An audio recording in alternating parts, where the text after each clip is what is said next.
My name's Dennis Debbaudt.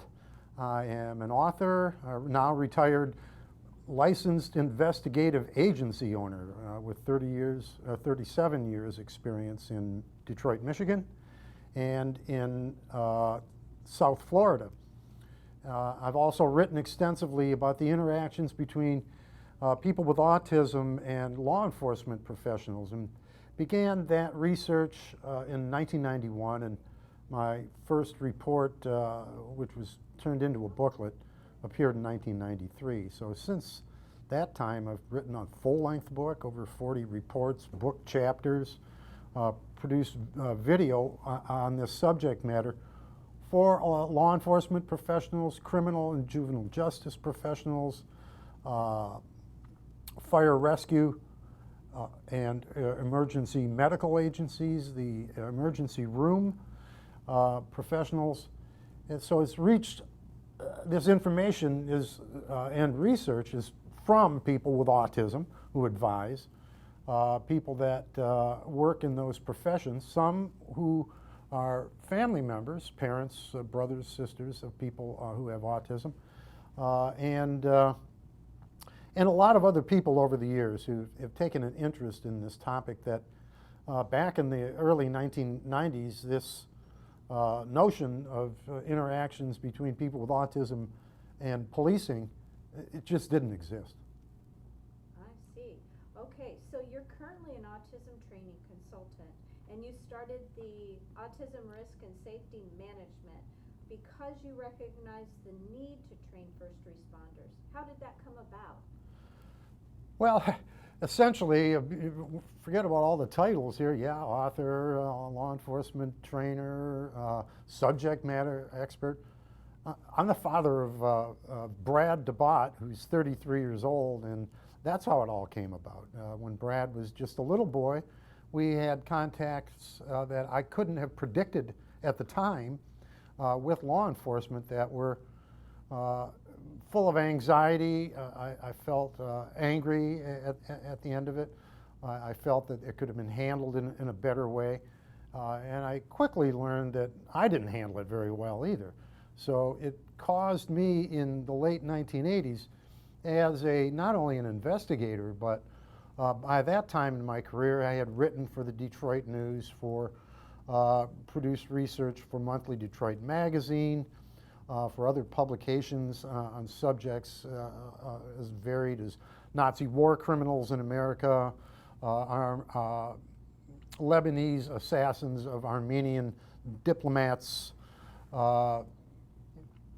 right-wing terrorism in Europe, the American blues scene.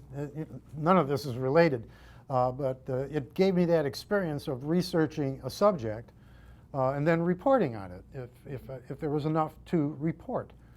So I began my research in 1991 after I learned that there was no information for police at that time, or really any public safety agency, on their interactions with people with autism. It didn't exist. So I took 2 years and interviewed people around the country and wrote that original piece of work, Avoiding Unfortunate Situations. It was then produced into a booklet, and about 6,000 or 8,000 people acquired this, and the feedback was good. So as a reporter, you're probably not going to continue writing about a subject matter that nobody cares about, that doesn't ring a bell and connect with varied and wide audiences. And this one did. So as a result, I was being invited to speak at conferences, something I had never done before, and was being invited into law enforcement training rooms, the first one in my native Detroit at the Detroit Police Academy.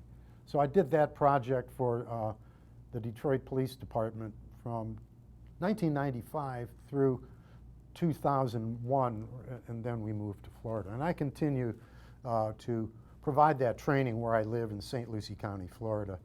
I live there, so they get the benefit of having somebody who's narrowly focused on this, who will provide it at no cost because it's part of my community.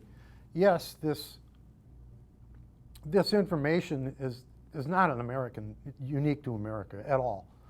So I've been invited to present throughout Canada, throughout the United Kingdom, in Northern Ireland, Scotland, in Iceland, in Australia and New Zealand, because these, again, are not unique American issues. Missing children and adults, drowning incidents, people who are hit by a car or disappear for the rest of their lives, are predictable contacts. And once we share that with law enforcement and public safety agencies, they can be better prepared for when an autism emergency is now something they need to respond to in the moment. So, and part of the advice, of course, is to let the policing and public safety community know that the autism community wants to work with you. They want to partner up with you. They want you to know who they are. This isn't the future bank robbers of America organization who wouldn't want to work with law enforcement. This is a community that is getting a better understanding of the risk and wants these partnerships. And when they happen, and they are happening, not only here in California, but throughout the United States, throughout Canada and other parts of the world, where these partnerships allow people with autism, children, adolescents, and adults, understand what the role of policing and public safety is in their communities, become comfortable with the shiny objects, the fire trucks, the ambulances, sirens, lights, animals, the shiny objects, things that may cause anxiety, but after being acclimated to it over a period of time, becomes less so daunting, becomes something that people can tolerate.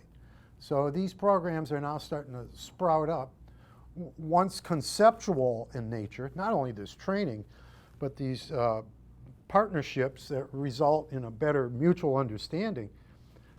They're not conceptual anymore. This is reality in America, and so my job now is to make sure that more people hear about it, and that I leave a region and everybody has an understanding about how to carry this forward after this guy from Detroit in Florida, via Florida, leaves the area. So my goal here today was to help train 75 or so police and other public safety professionals, and introduce them to the autism community so they'll know how to reach out and stress the importance and really the bottom line value of having this partnership. It just makes good sense. Not only can it help save a life, but it can help manage time and resource more effectively and cut down on the number of these calls. The more both sides understand what can bring about a high-risk call, the less likely they're going to occur in the first place. So that was the goal here today, and it really went well. I think so too, Dennis. You're talking about partnership. You're talking about collaboration between the first responder community and the autism community. What are the maybe 3 most important things that you would like law enforcement to know about the autism community? That people with autism want the same things we all do. They want to work, they want to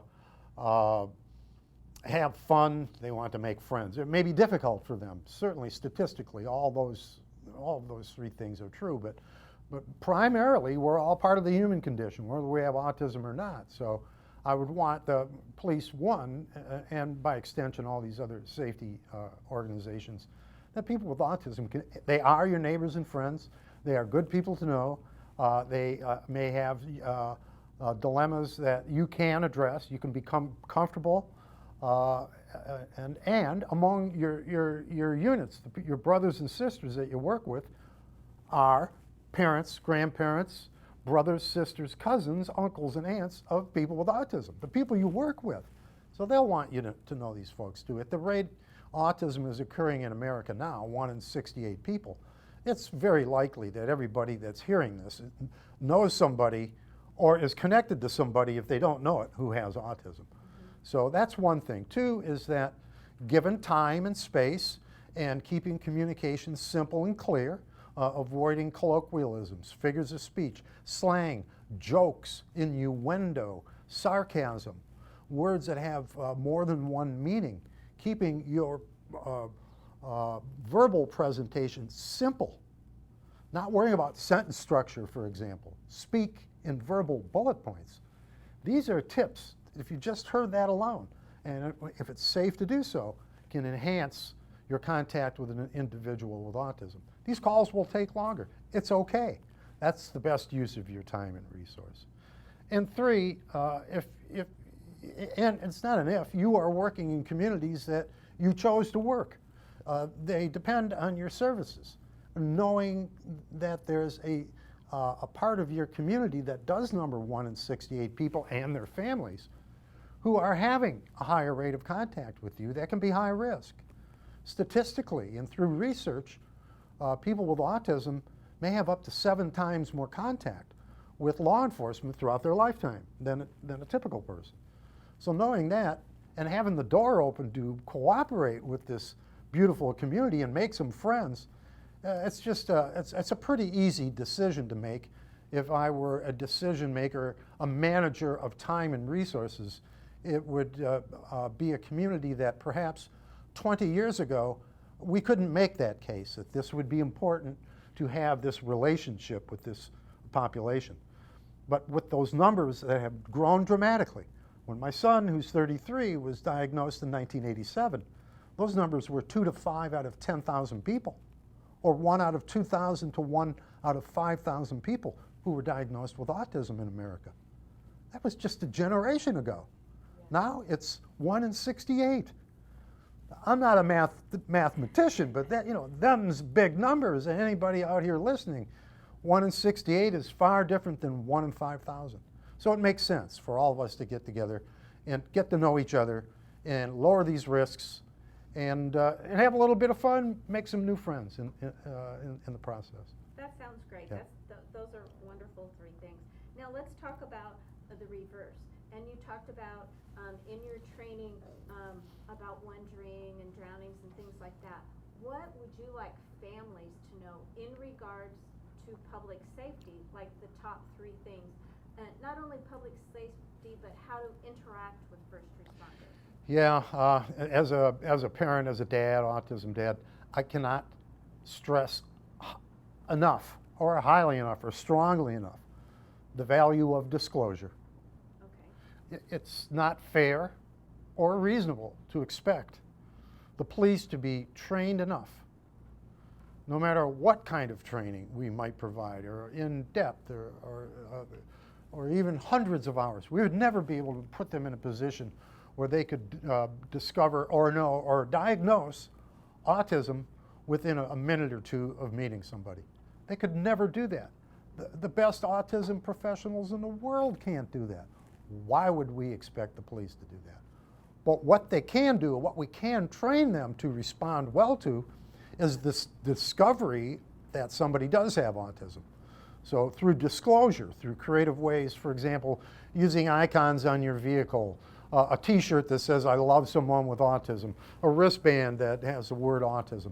It's that word autism that we teach in the training rooms that will be the most direct way that a first responder or police professional will learn or come to believe that this individual has autism. So these are good symbols to use, or say it directly, or use it in a 911 call. Take the guesswork out of disclosure, because that can lead, not knowing the person has autism, and yet somebody finds behavior suspicious. I can point to when my son was maybe 4 or 5, I was in a shopping mall. He became upset. He was on a toy store floor, carpeted floor. He wasn't getting the toy he wanted. He was screaming. He was red-faced, teary-eyed, and he now was shrieking. And now he's with his dad, and everybody in that toy store was looking at us. We were getting the look.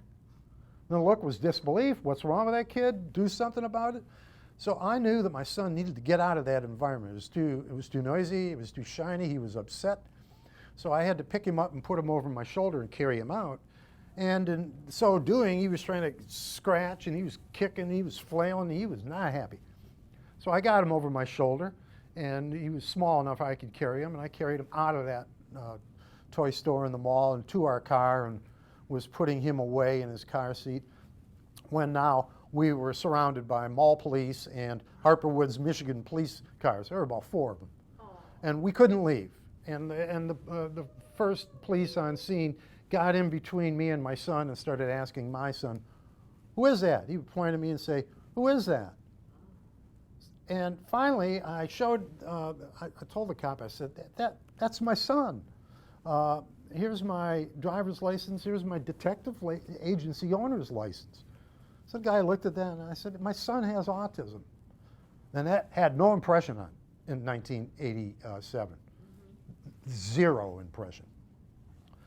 And so it took me quite a while, and I was extremely frustrated, and I gave ultimatums to the police. All right, you know, you were dancing, I want to leave, you don't believe me. Why don't you just arrest me and take my screaming son in too? That's a choice you can have. I said, you got a second choice, but that's the first one, arrest me now. He said, well, what's my second choice? I said, your second choice is to get in your vehicle and back it up so we can leave. I've explained enough. And so I'm not sure that day if it was, you know, and I was totally, I would never recommend a parent doing that, but at that time I was frustrated. So it was something either I said or they believed because my son, you know, the way he was acting. They did. He slowly backed up. They backed their car out of the way, and when I backed up and took off, I looked in my rearview mirror and I could see them writing my plate number down and all that kind of thing. And I thought, at that time, what's life going to be like for my son when he has that independence and that self-determination everybody wants for their adult children on the spectrum or with intellectual disability or developmental disability will want those decisions in life to be theirs, and theirs alone, not someone else to step in, you know, an advocate or a parent or anyone else. And what's life going to be like when he's 23 or 33 and not 4 or 5? I'm not here to be his interpreter to the world, his advocate, even though I did it poorly. I'm not here. How would this contact go if he were upset and he was now an adult and he was alone? Would they let him go if he was acting out that way? No, he'd be more likely to be arrested if he became, you know, physically abusive or trying to smack or, you know, kick a cop. He's going to jail. So that concerned me greatly. And it should concern that story. And it's not unique to autism. I've heard that story over and over and over again over these years, almost 30 years of being an advocate. So family members, think about that strongly. You need to, in a variety of ways, be prepared to disclose and work proactively with the police and get to know from the police. I would argue, ask your police department and get your families together so you can have objective, honest exchanges of information. So not only can they learn from you and your children and adults who have autism about what to expect, you need to learn what to expect when the police are on scene. Once the police are there, you're not going to manage the scene anymore. They're going to be in charge. So arguing with the police once they're there is such a negative and counterproductive way to operate. Do absolutely put together information about your son and daughter that's specific to them. What they like, what they dislike, their sensory issues, things that they love and would calm them down, even just talking about them, things that they hate and fear that would make them angry. If you could share that with the police, even in the heat of the moment, but best if they knew that before they came to your home or had contact. That can go so far in making these contacts less frequent and less severe. So we can sit back and go on the face worlds and sit there and nitpick and see a 20-second video about a 10-year-old kid with autism who gets arrested. I get it. Nobody wants to see that. But there may be very valid reasons that handcuffs had to be used. A 10-year-old has the physical ability to perhaps get a hold of a weapon and pull the trigger. They're not that hard to do. Or a 10-year-old without handcuffs being transported might be able to get a door open and jump out onto the freeway. These are protocols, regardless if somebody's 10 or 110, that have to be followed. And it's only for everyone's safety. But I do get that the power of this media out here these days is strong. But I think we just need to be objective, put on our calm hats, cool, and learn from each other. And really great things can happen, are happening. So if you're watching this whole interview, these partnerships are sprouting up all throughout the U.S. and elsewhere, and they work. You just got to, put in a little effort. Nobody's going to do your homework for you, unless you pay the piper. If you want to pay the piper, fine. But I think these are low-cost programs. It's not going to cost $50 an hour to, get together a program here. These are practical, common sense partnerships that can really pay off in the long run. Dennis, may I ask, did you specifically train your son? Like, at what age did you train him to work with first responders, and what did you say to him? The day that we learned our son had autism, I think he was about 3-4 months short of his 4th birthday. The day that we learned he had autism, we went home and told him he had autism. We told him it's not a bad thing you have autism, it's okay to have it. You cannot use it as an excuse. We're not going to take, autism made me do it, that's not going to work. And so from that early age, we made him feel comfortable that it's okay to have autism. After we had these contacts, and that began to concern me by age 6 or 7 or 8, I began talking to him. He would hear me talk on the phone about this. By the time he was 8, 9, 11, he was seeing videos that I was in. I would tell him, for example, he said, he was doing something like pushing other kids around, and all the kids were doing it, but we wanted him to stop. And so we wrote up the rules of, okay, here are the simple rules we're all going to follow in this house.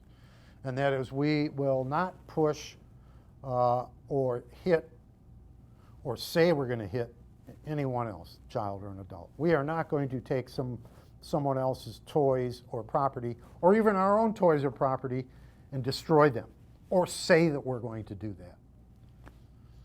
And I said, and that's about it. If we do that, well, things should go well here. And he learned a lot. He stopped doing that. And about 2-3 years later, he then finally asked, finally he called me on it. He said, well, what happens if I do that? Hit somebody and do that. I said, well, I could have said to him, you're going to lose privileges. You can't see your favorite movie. You won't have your favorite meals. But you need to give even children adult outcomes. So I had to tell him, if you do that, you'll go to jail. I had to tell my son that. Because we're adults much longer than we are children. And he understood that concept. He said, what's jail? And I said, well, have you ever been to a jail? And he said, no, I've seen a little bit. I said, I can take you to a jail. There will be barbed wire. You will be inside of a cell. You will eat what they say you're going to eat, or you won't eat at all. You will get up when they say you get up. You're going to go to sleep when they say you're going to go to sleep. And it'll be noisier than heck, and you'll have no privacy, no toys, and you won't be able to get out. That's what jail is. And I said, would you like to go for a visit? Because at that time, I could have arranged that. And he said, no, I don't need that. So he got the concept. And so other concepts, such as what to say and do when the police come around, as he got older, we continued to work on that. So he's very willing and capable of disclosure to the police, of carrying a disclosure card, gaining the permission from the officer. He'll say, I have a card on me. It's in my wallet. It talks about my autism. Can I give it to you? And he won't do it until they say it's okay. So these are lessons that perhaps some people with autism may not be able to accomplish, but many people can. And we need to assume that everybody can and start working on those. Okay, that sounds never give up. Yes. Yep. Now, in your training, you also talked about the value of registries. Do you want to elaborate on that a little bit? Yeah, registry is disclosure. It's this disclosure of information that is specific to your child or adult who will need your assistance or adult supervision in order to provide their own safety. There are people with autism who are independent. My son is one of them. He drives. He provides for his own safety. He has to make those decisions. He's not going to have somebody with him. I'm not with him anymore. But not everybody with autism will fit into that into that bag. But for folks who may be more independent or less, sharing that information with a registry program is a choice that can be made. These are voluntary programs that would give police or other first responders a glimpse into who that person is who has autism, how they communicate, what they like, what they're likely to do, and instructions, if you will, a user's guide for a contact with that particular person. So it becomes an upgrade now from generic information, which is good, where if you know this is an autism call, here are some things you can try that are, might very well work, to the point where this will work with this person. It's like flying coach and then getting upgraded to first class. You get all these amenities. So that's the value of a registry program. It's not for everybody. But for the most vulnerable amongst us, it's something that care providers, parents, guardians, they should think about. It's something that should be discussed with people that you know and trust. That sounds great. Do you have any last words you'd like people to know about, either the first responders or families? Yeah, for families, we need to get out there in the community and fight this isolation thing. This isolation is just not good for us. I know it's a lot easier to not go to the family event because of old Uncle Fred who's smoking a cigar and it's bumming your kid out, or his wife Ethel who's got that god-awful perfume on that's freaking people out, and all the noise and everything else that goes on. And your kid's crying and they want to leave. I get that. But we need to be part of the community through sports, through activities. We need to work hard. Even if we're working within the autism community, we need to be part of the community and let people know that it's okay to have autism. Our families are not to be feared. You can't catch it. This isn't the common cold. Come on, to dispel some of these myths out here and give our kids a chance to go to an event where they're, a community event. We saw a little clip today of the fire engines out there, and they had a fire demonstration, and the fire guys were putting their gear on, and the kids could get inside. These are the kinds of events that we need to see to it that they flourish and that they happen not just once a year, but like a couple times a month. And it can be done when you form the partnerships. So the partnerships can lead to some really good friendships. So you'll have friendships with non-typical or typical families whose kids don't have autism. This is where we want to be, and we can't sit back and go, oh, that'll never happen. Well, if we're going to sit back and say that'll never happen, guess what? It'll never happen. But if we sit there and say that is what I want to happen, I'm going to do everything I can, do my level best to take steps to make it happen, then guess what? It just might happen. You'll be surprised how many people will help make that dream come true. So we can go with the half glass empty or the glass half full. I'm going with the full glass every time. That sounds great. I think you've given me my next project, Dennis. Okay. All right.